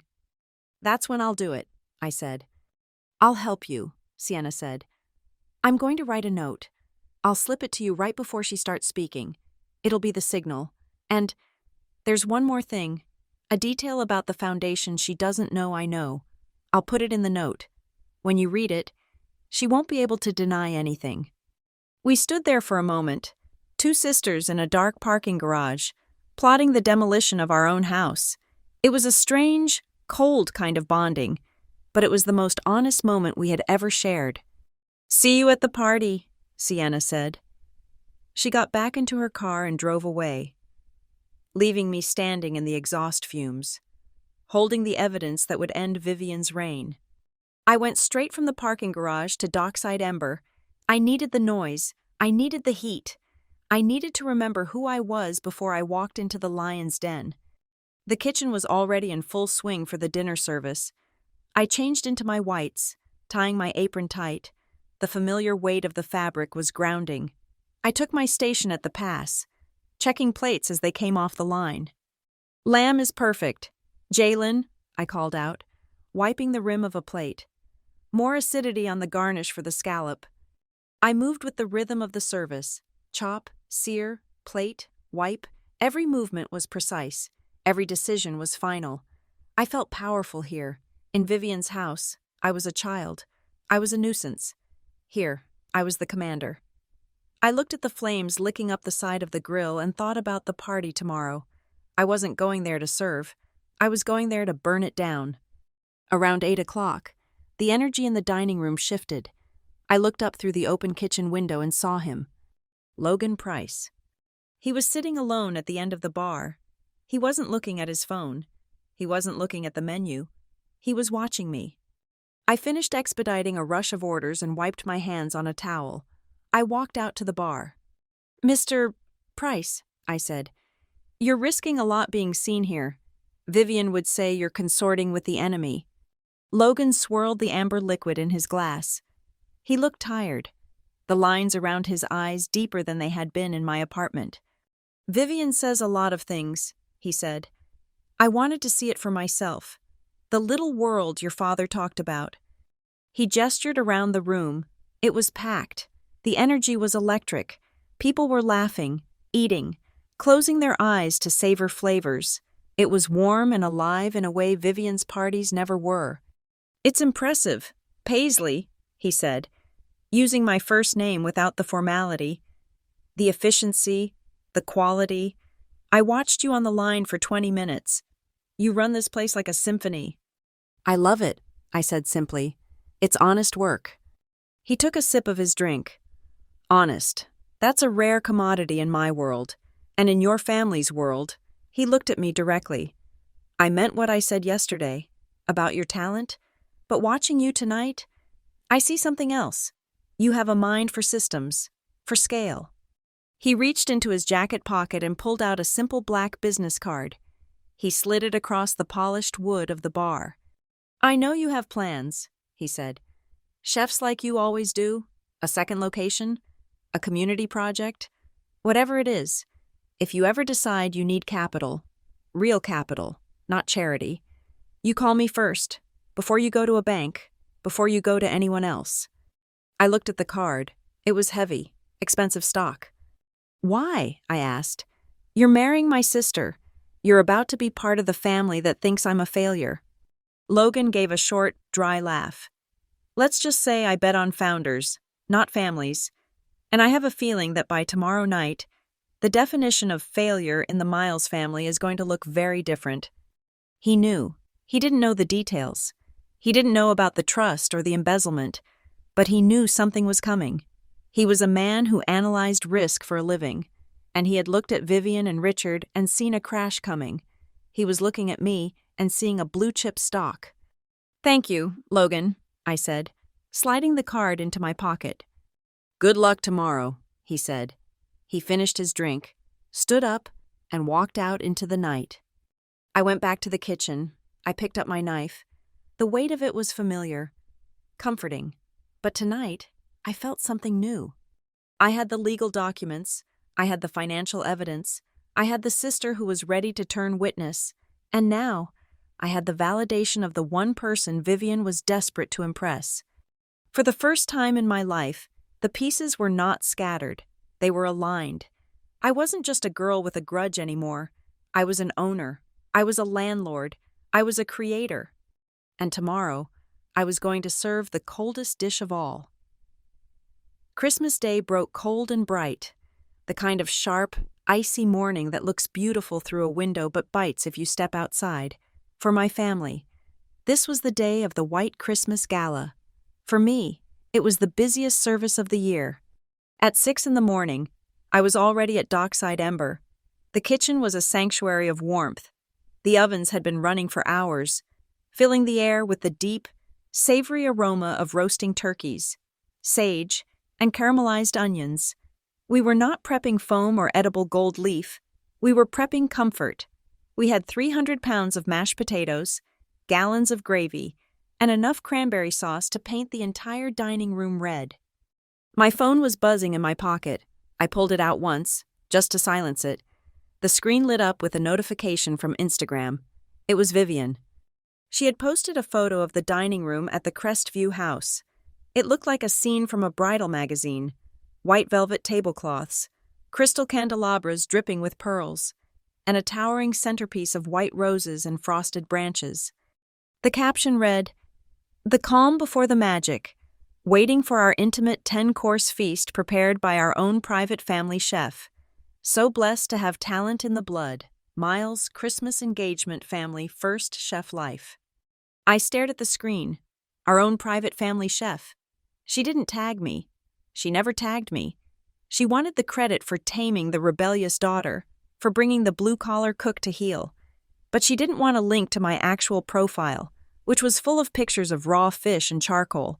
She wanted the idea of me, not the reality. She had no idea that the reality was currently trussing a 20-pound turkey and smiling. I turned my phone off, completely off. I threw it into my locker and slammed the metal door.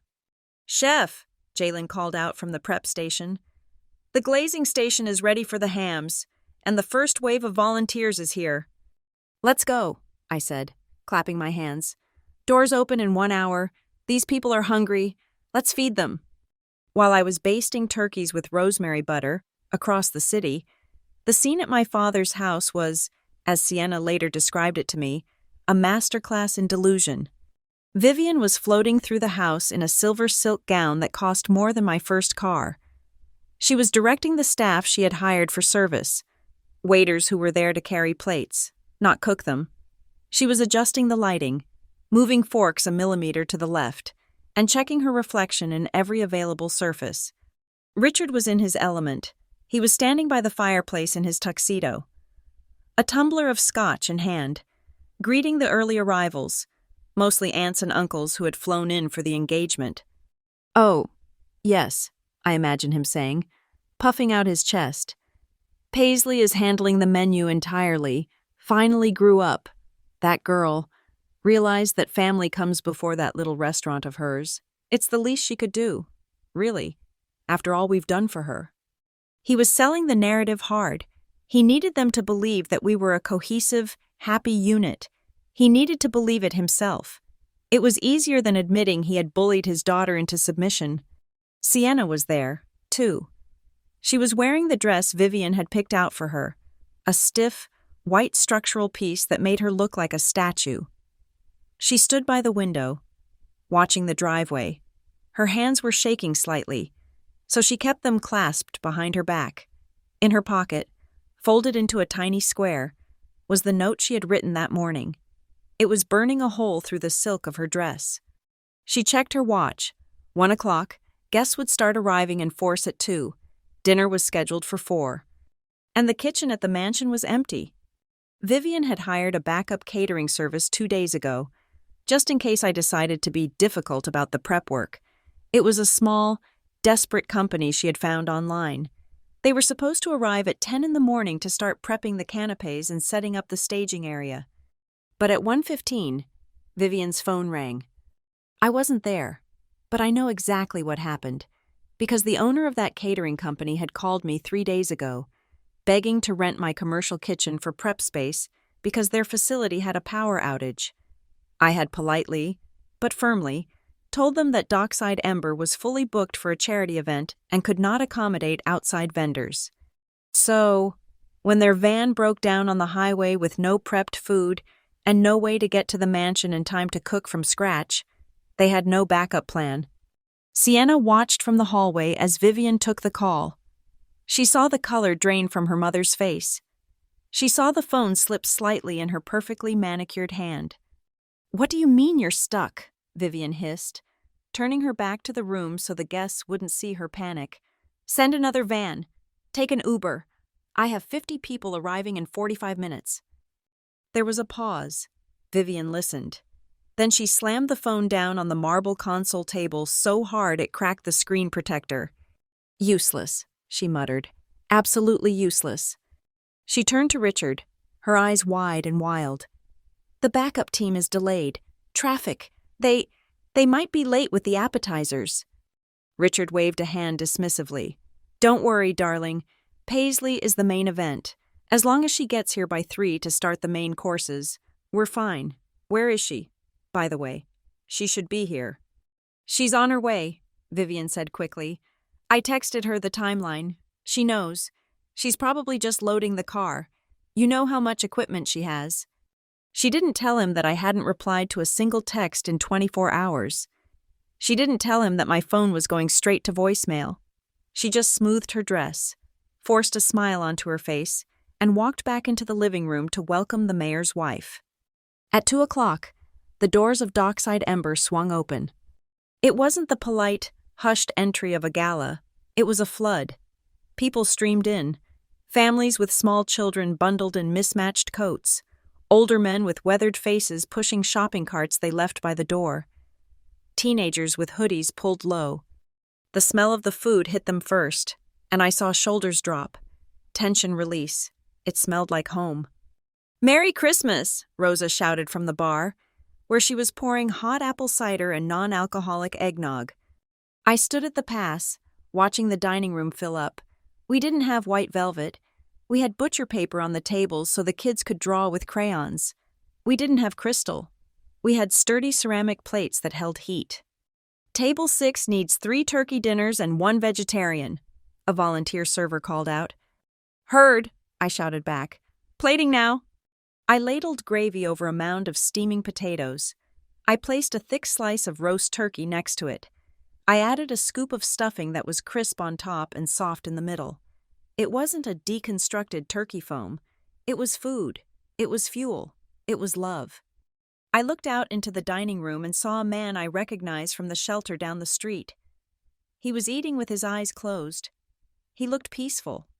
For the first time in years, on Christmas Day, I didn't feel a knot of anxiety in my stomach. I didn't feel the urge to shrink. I felt huge. I felt necessary. By 3:30, the atmosphere at the Crestview Mansion had shifted from anticipation to confusion. The house was full. 50 guests, the crème de la crème of the city's social scene, were standing around holding glasses of champagne that were getting warm in their hands. The conversation was loud, but underneath it, there was a restless current. There was no food. Usually, at a party like this, there would be trays of hors d'oeuvres circulating, lobster puffs, caviar blinis, truffle arancini, but the trays were empty. The waiters were walking around refilling wine glasses with a desperation that suggested they were trying to keep the guests drunk enough not to notice they were starving. "Where is the food, Vivian?" an aunt asked, loud enough to be heard over the jazz music. "I've been saving my appetite all day for this 10-course meal Richard promised." Vivian laughed, a high, brittle sound. "Oh, you know artists.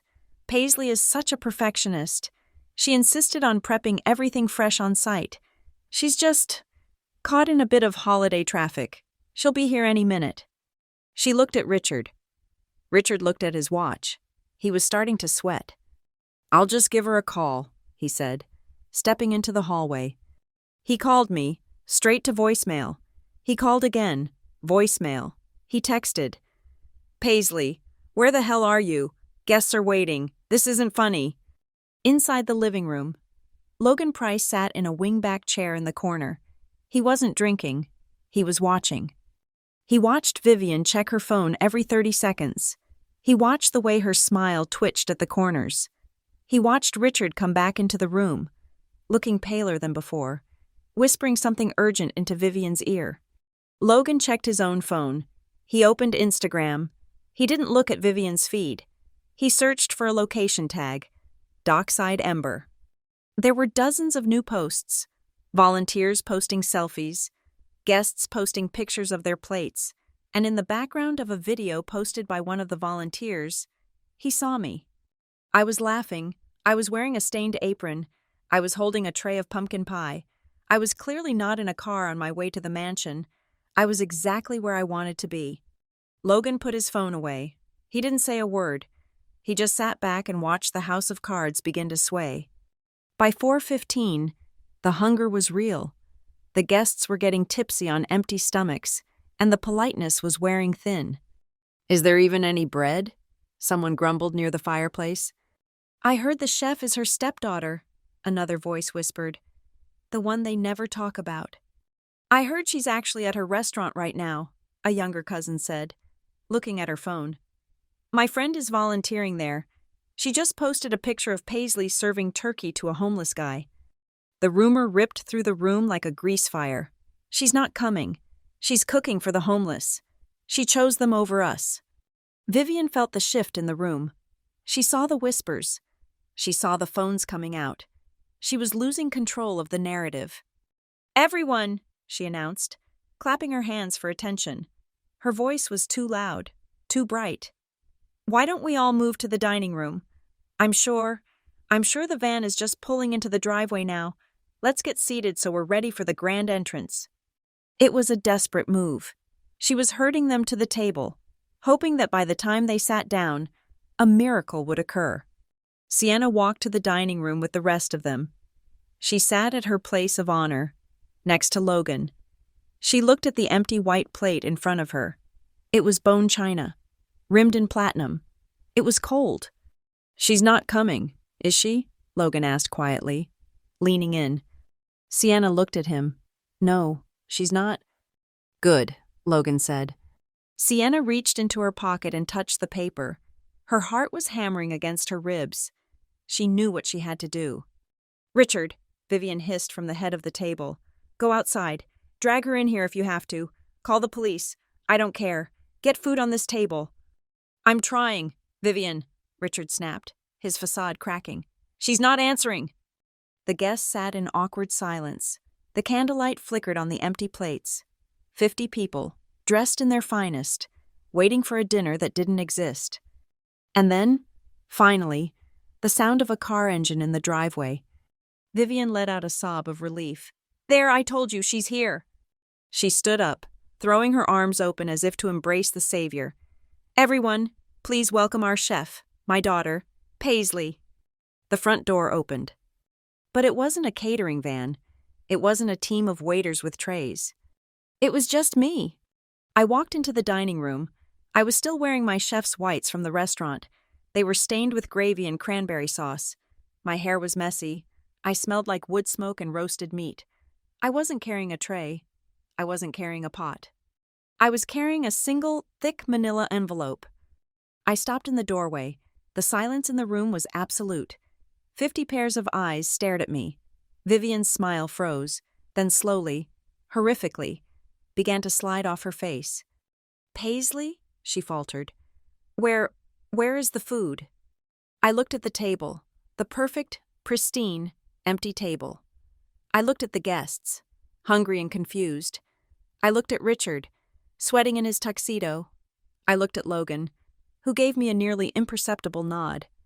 And then I looked at Sienna. She stood up, her chair scraped loudly against the floor. She walked around the table, ignoring her mother's hissed command to sit down. She came right up to me. She didn't hug me. She reached out and took my hand. She pressed the small, folded piece of paper into my palm. Her fingers were ice cold, but her grip was strong. "Do it," she whispered. I closed my fingers around the note. I looked at Vivian. "I didn't bring the food." "Vivian," I said, my voice carrying clearly through the silent room. "I brought the bill." The countdown was over. The explosion was about to begin.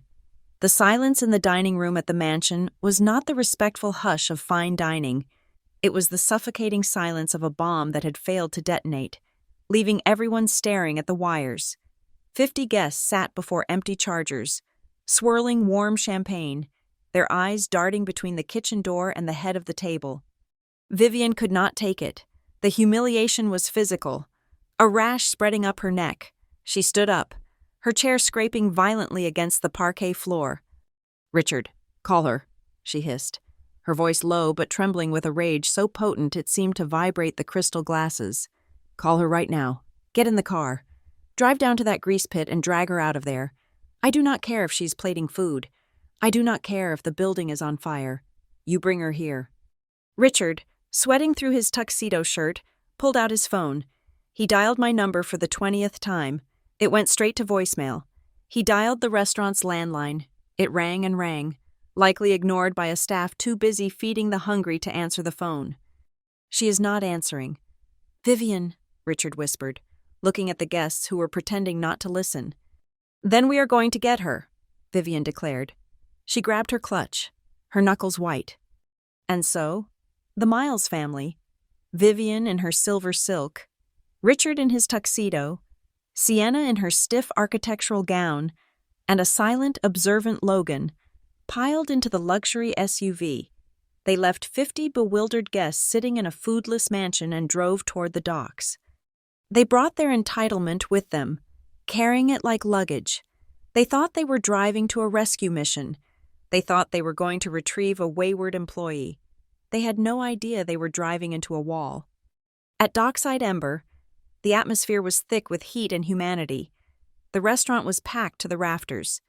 We had pushed the tables together to create long communal rows. There were no reserved signs. There was no VIP section. I was working the floor. I had abandoned the past to help serve the main course. I was wearing a heavy canvas apron over my whites, and I was covered in the battle scars of a frantic service. There was a smear of gravy on my shoulder. My hair was escaping its tie. Sweat was running down my back. And I had never felt more beautiful. I was holding a massive tray of roasted chicken quarters, the skin golden and crisp, smelling of lemon and rosemary. I set it down in front of a family who had been living in their van for 3 weeks. The father looked at me, his eyes welling up, and nodded.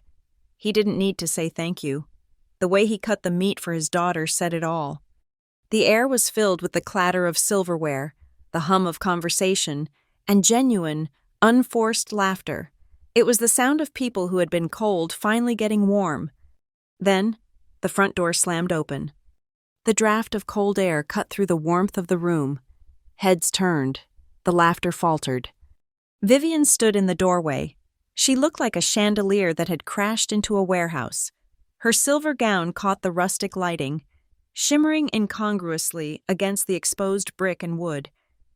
Richard stood behind her, looking terrified. Sienna was there, her face pale.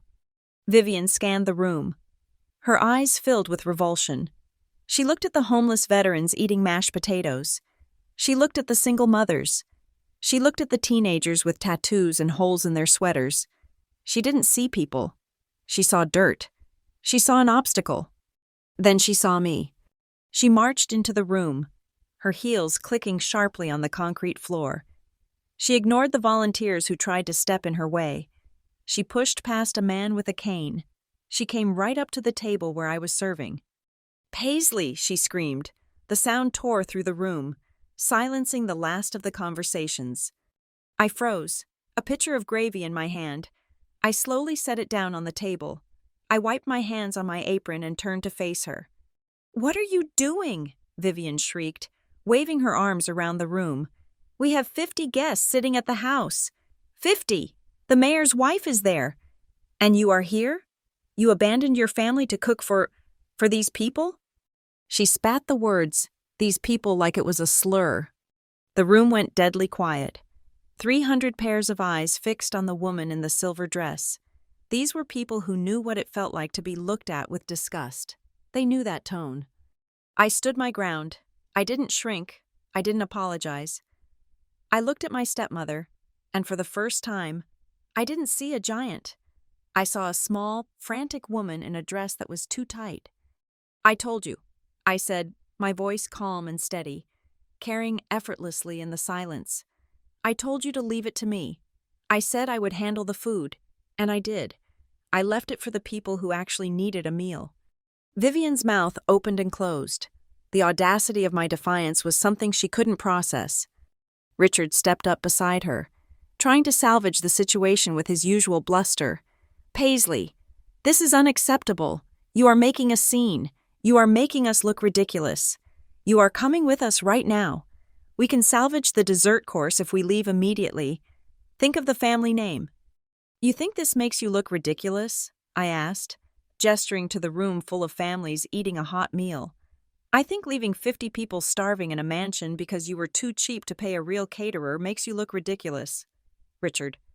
Vivian gasped. You ungrateful little brat. After everything we gave you, after the roof we put over your head, you prefer the company of strangers? Of vagrants? Sienna was standing behind them. She caught my eye. Her face was a mask of distress, but her eyes were alert. She was watching the room. She was watching me. She was waiting. Suddenly, a chair scraped back. It wasn't a guest. It was Logan. He had walked in quietly behind them and had been leaning against the hostess stand. Now, he walked into the center of the room. He looked immaculate in his suit. But unlike Vivian, he didn't look out of place. He looked comfortable. He stepped between Vivian and me. He didn't look at her. He looked at the crowd. He looked at the father who was holding his daughter's hand. He looked at the veteran who had stopped eating. If anyone here thinks that Paisley made the wrong choice today, Logan said, his voice deep and authoritative.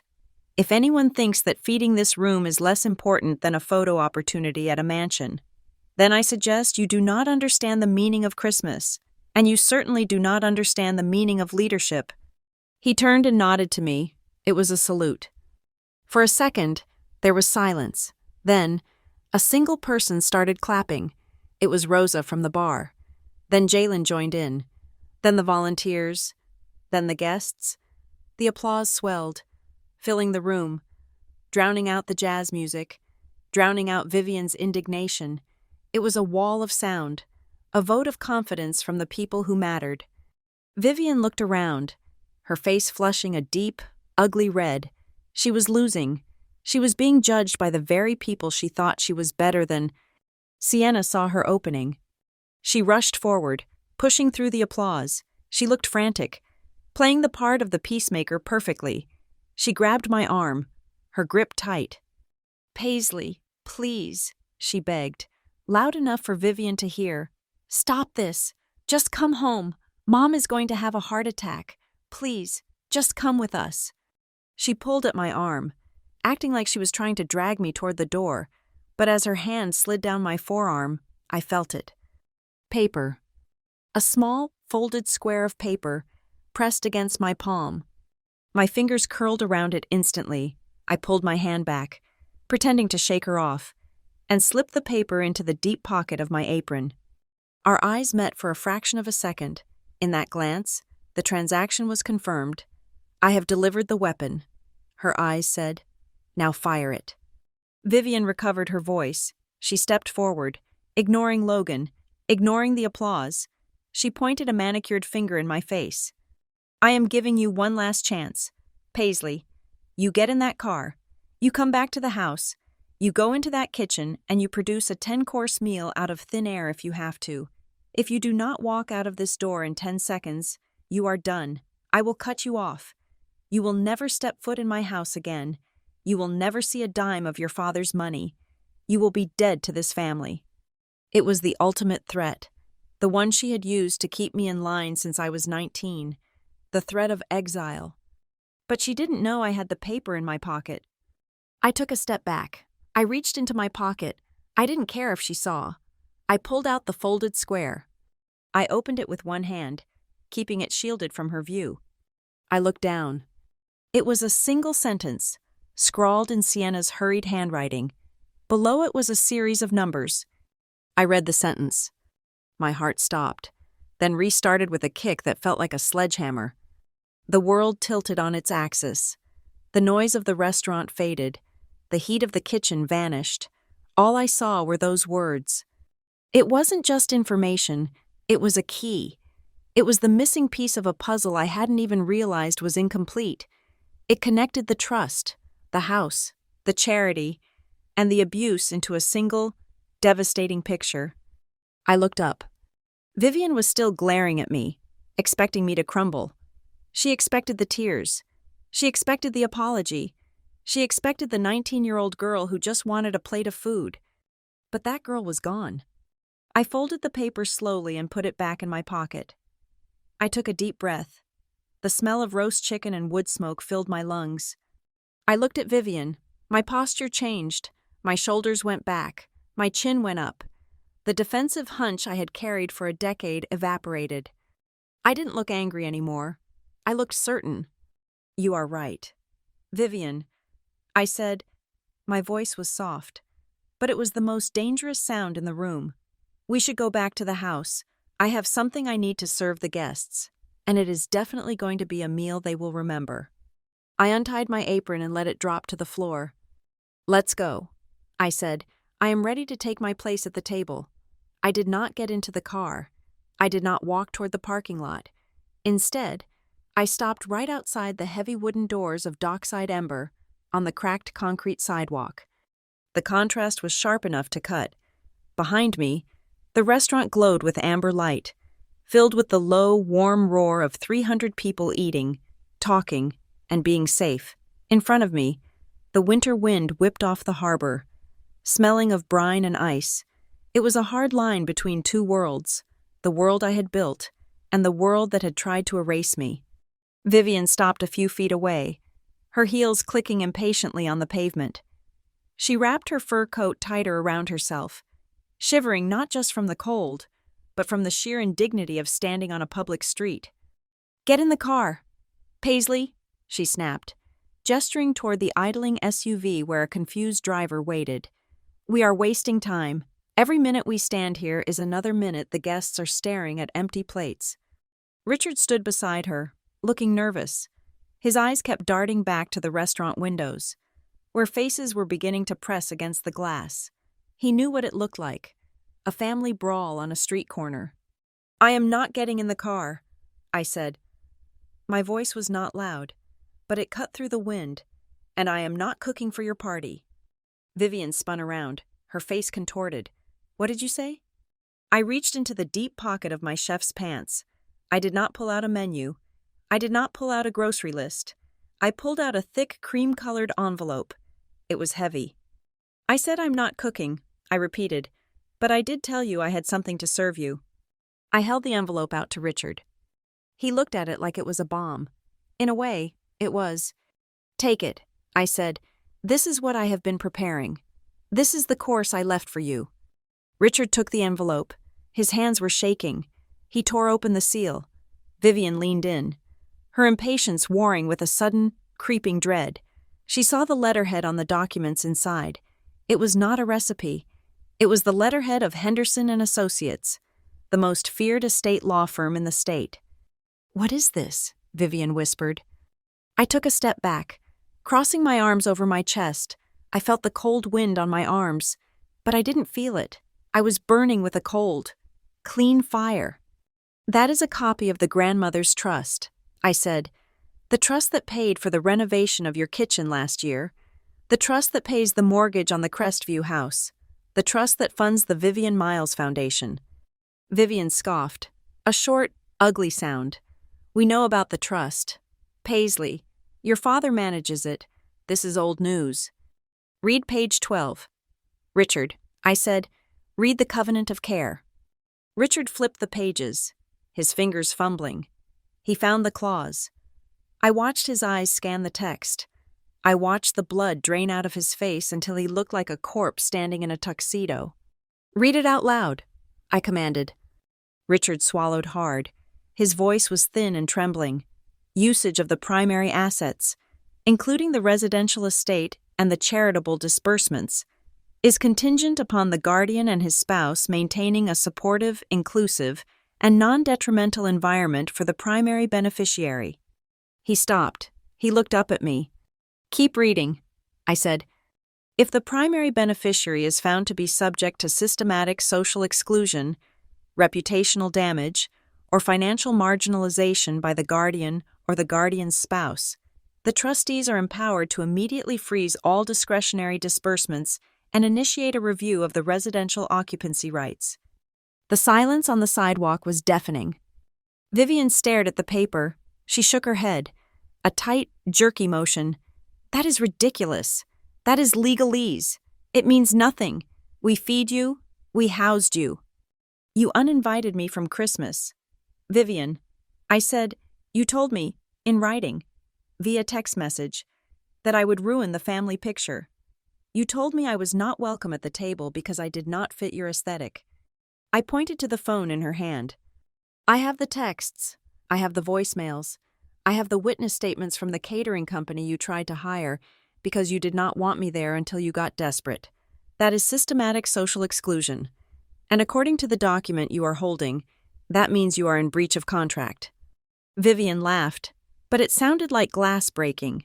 You think you can evict us? You think a judge will listen to a jealous stepdaughter over a pillar of the community? This is a bluff, a childish tantrum. I nodded to the second document in Richard's hand. Look at the next page. I said, it is the confirmation from Mr.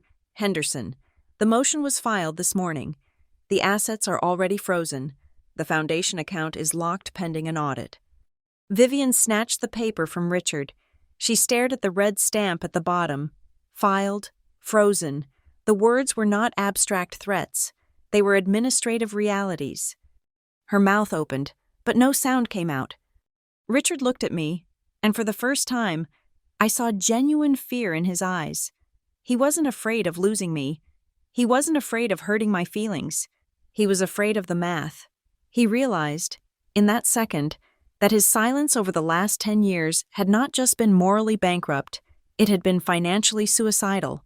He had let his wife abuse the golden goose, and now the goose was foreclosing on the farm. But I wasn't done. Logan, I said, turning to the man who had been watching the exchange with the intensity of a forensic accountant, you might want to look at the third document. It is a spreadsheet of the foundation's expenses for the last fiscal year. Logan stepped forward.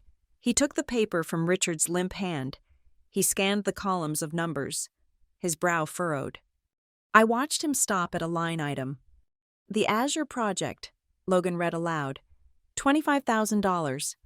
He looked up at Vivian. His eyes were cold. Vivian, he said, his voice dangerously quiet, you told the board that the Azure Project was a clean water initiative in Peru. I donated $10,000 to that specific project. He looked back at the paper. This invoice says Azure Pool and Spa Contractors for resurfacing and mosaic installation at Crestview Drive. Logan slowly lowered the paper. He looked at Vivian with a mix of disbelief and absolute disgust. You used donor money to retile your swimming pool? He asked. You used my money. Money I gave you to help children. To upgrade your backyard? Vivian stammered, stepping back. It was an administrative error. A mislabeling. I can explain. There is nothing to explain, Logan said. He didn't shout. He didn't have to. The disappointment in his voice was heavier than any scream. This is fraud. Vivian, it is embezzlement. And you did it to the people you invited to your house tonight. Vivian looked around wildly.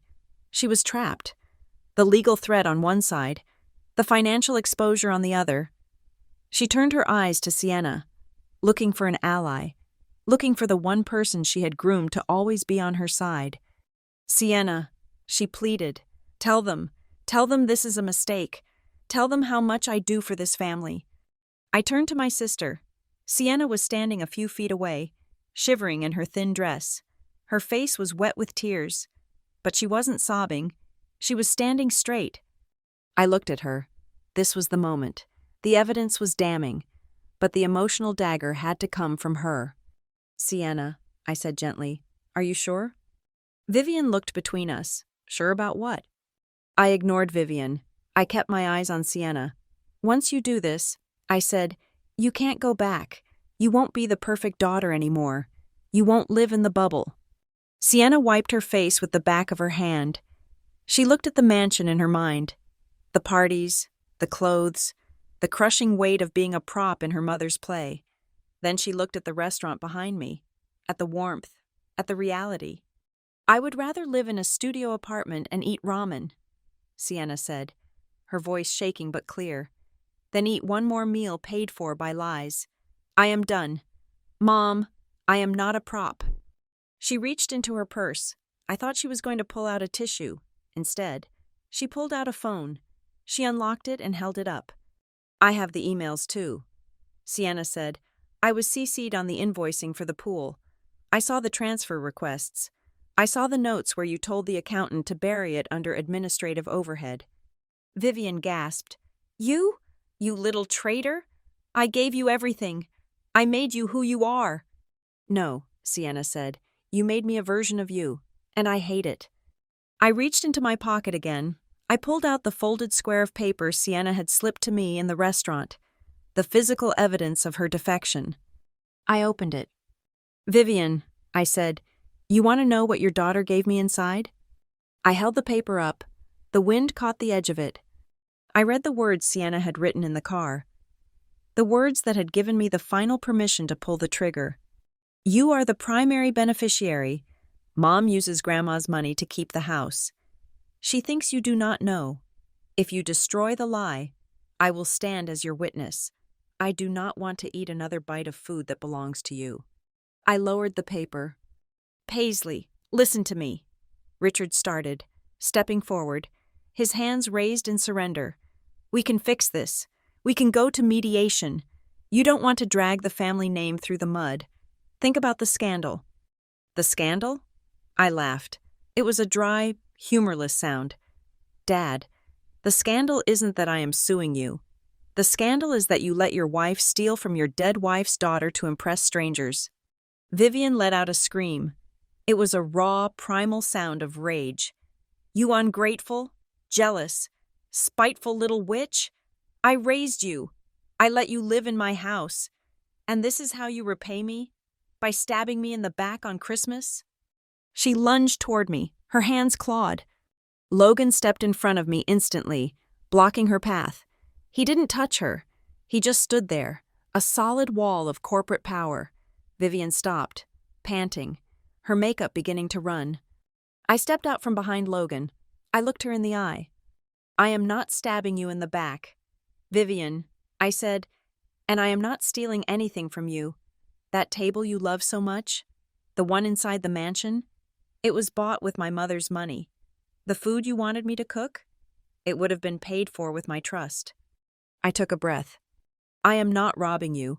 I am just taking back the seat you pushed me out of, and I am doing it by your rules. You care about contracts? I have a contract. You care about money? I control the money. You care about image? I gestured to the window of the restaurant behind me. Dozens of faces were pressed against the glass. My volunteers, the homeless veterans, the kids. They were watching the woman in the silver dress scream on the sidewalk. They were witnessing the meltdown of the high society queen. Look at your audience. Vivian, I said. You finally have everyone's attention. Vivian looked at the window. She saw the faces. She saw the judgment. She saw the truth of her life stripped bare on a dirty sidewalk under the harsh glare of a street lamp. She crumbled. It wasn't a graceful faint. She just seemed to deflate. She slumped against the side of the SUV, burying her face in her hands. Richard stood next to her, looking at his shoes, a man who had sold his soul for a quiet life and ended up with neither. The wind howled around us. I looked at the envelope in Richard's hand. The bomb had gone off. The dust was settling. I turned to Sienna. Come inside, I said. It is cold out here. Sienna nodded. She didn't look at her mother. She walked over to me. I turned to Logan. You too. Unless you want to go back to the party with no food. Logan looked at Vivian, sobbing against the car. Then he looked at me. He buttoned his jacket. I think I will skip the party, he said. I have heard the risotto here is exceptional. We turned our backs on the street. We turned our backs on the sobbing woman and the silent father. We walked back toward the warmth of the restaurant, leaving them alone in the cold, holding the paperwork of their own destruction. I stood on the sidewalk, the wind biting at my exposed arms, but I felt impervious to the cold. The manila envelope in Richard's hand was no longer just paper. It was the gavel coming down on a decade of silence. Vivian was trembling, her eyes darting between the legal documents and my face. She was waiting for the punchline. She was waiting for me to say it was a joke or a negotiation tactic. She was waiting for the moment where she could offer me an insincere apology and a catered lunch to make it all go away. But that moment was not coming. I am invoking the termination clause, I said. my voice steady and clear against the traffic noise. As of tomorrow morning, I am instructing the trustees to liquidate the residential asset at Crestview Drive. Vivian gasped, a sound like a tire blowing out. Liquidate? You cannot mean, that is our home. You cannot sell our home. It is not your home. Vivian, I corrected her. It is a property owned by the Vance Trust. And since you have violated the terms of occupancy by systematically excluding the beneficiary, you have forfeited your right to live there. I took a step closer, looking her dead in the eye. I am not just selling it. I am repurposing the proceeds. The money from the sale of that mansion will not go into my pocket. It is going to seed a new project, the Eleanor Vance Community Kitchen, a permanent professional facility to feed the hungry and train the unemployed. I pointed to the restaurant behind me. We are going to take the money you used to build your image, and we are going to use it to build a reality. We are going to turn your vanity project into a soup kitchen. Vivian looked like she was going to be sick. The idea that her social fortress, the house she used to impress the city's elite, would be sold to fund the very people she despised was a poetic justice she could not comprehend. Richard stepped forward, his hands shaking as he held the papers. Paisley, please, let us be reasonable. We can find a middle ground. I can talk to Vivian. I promise. Things will be different. We will include you. We will give you a seat at the table. Just do not take the house. Think of the humiliation. I looked at my father. I looked at the man who had watched me eat cold leftovers in the kitchen for 10 years and said nothing because he didn't want to rock the boat. I looked at him and I felt nothing. No anger, no sadness. Just a hollow recognition that he was a stranger to me. You are still doing it. Dad, I said quietly. Even now, you are negotiating for the house. You are negotiating for your reputation. You are not negotiating for me. I gestured to the freezing street. You are asking me to save your glass ceiling. You are worried about the neighbors seeing the moving trucks. You are not worried about the fact that your daughter had to sue you to get you to listen. Richard opened his mouth, but he had no words. The truth was too heavy to argue with. Then Sienna moved. She stepped away from the SUV, away from her parents. She walked over to where I stood. She didn't look at Vivian. She looked at the streetlights reflecting on the wet pavement. I am moving out, she said. Her voice was small, but it did not waver. Vivian whipped her head around. What? Sienna, do not be ridiculous. You are upset. You do not know what you are saying. I know exactly what I'm saying, Sienna said.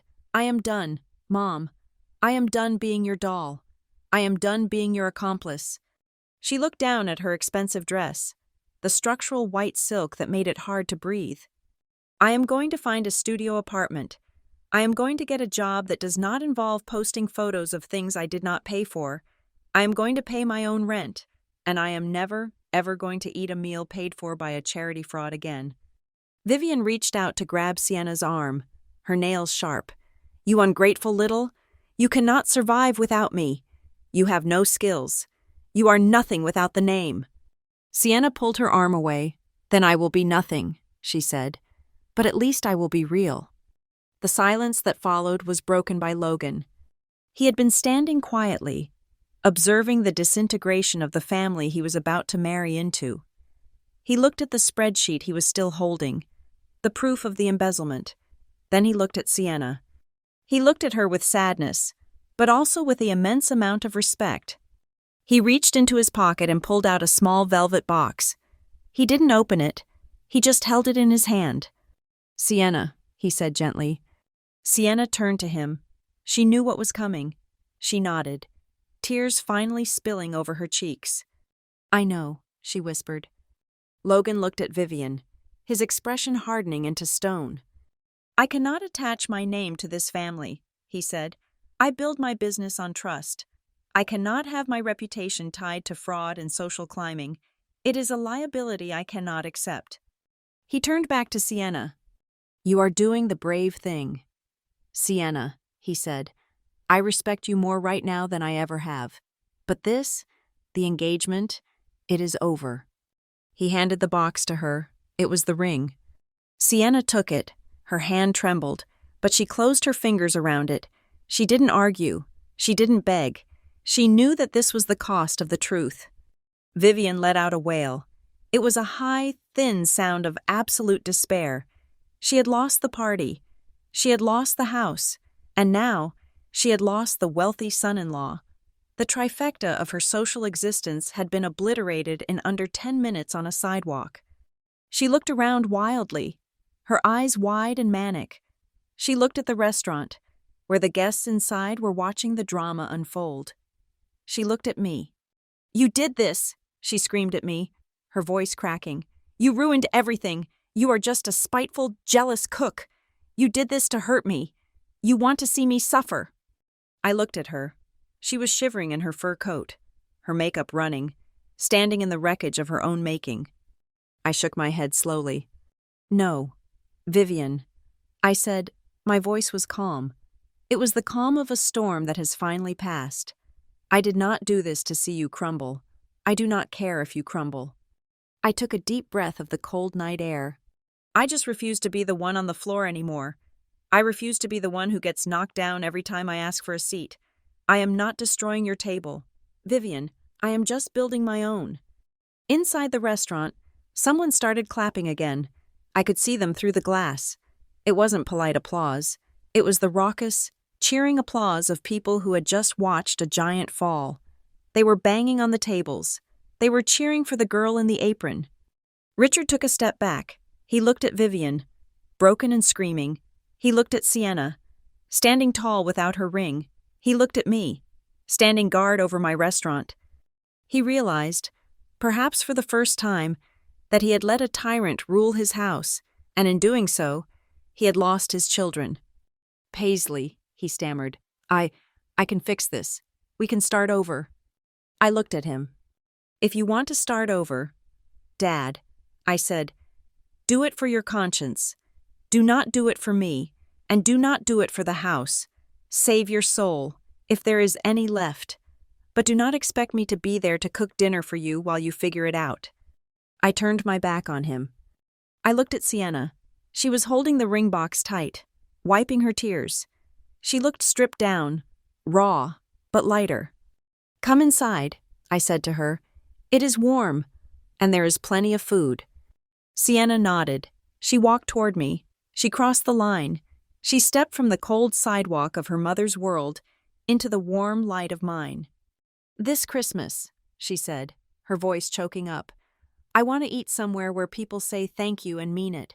I want to eat where no one is afraid of ruining the picture." I put my arm around her shoulders. The fabric of her expensive dress felt cold, but her skin was warm. I looked at Logan. He was standing there, looking at the restaurant with a strange expression. It was longing. "You too." "Logan," I said, "the offer stands. The risotto is gone, but the turkey is excellent." Logan smiled. It was a real smile, one that reached his eyes. "I would be honored." "Chef," he said. We walked toward the door, Sienna, Logan, and me. Behind us, Vivian stood alone in the wind. The streetlights cast long, harsh shadows across her face.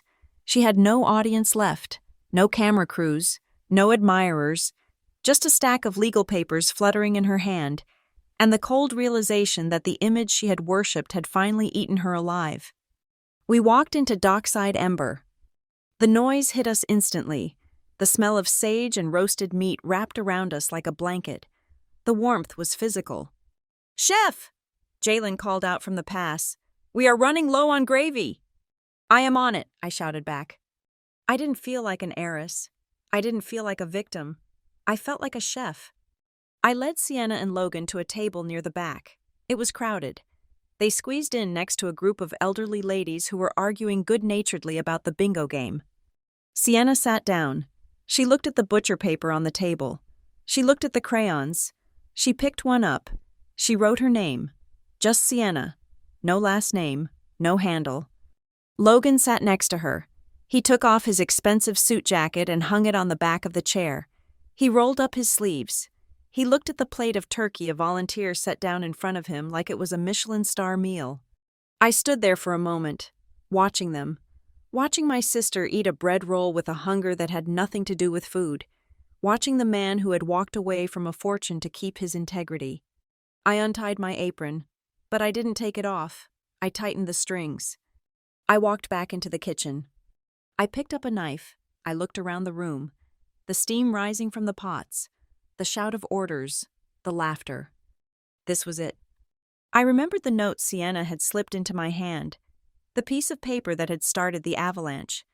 I am not asking for their scraps anymore. I hold the whole kitchen. It is time I cooked for myself. I smiled. I wasn't cooking for myself. I was cooking for everyone who had ever been told they didn't belong at the table. I was cooking for the people who had been sent to the back. I looked out at the dining room one last time. There were no bad angles here. There were no filters. There was just life. I turned back to the stove. "Order in!" I yelled, my voice ringing off the steel walls. "Let's feed them." The kitchen roared back in response. And for the first time in my life, I knew exactly where I was sitting. I was at the head of the table, and there was room for everyone. Thank you so much for listening to this story. I would love to know where you are tuning in from. So please leave a comment below sharing your location and your thoughts on Paisley's journey. If you enjoyed this story, please make sure to subscribe to the channel Lila Revenge Stories, like this video, and hit that hype button to help this story reach even more listeners. Your support means the world to us.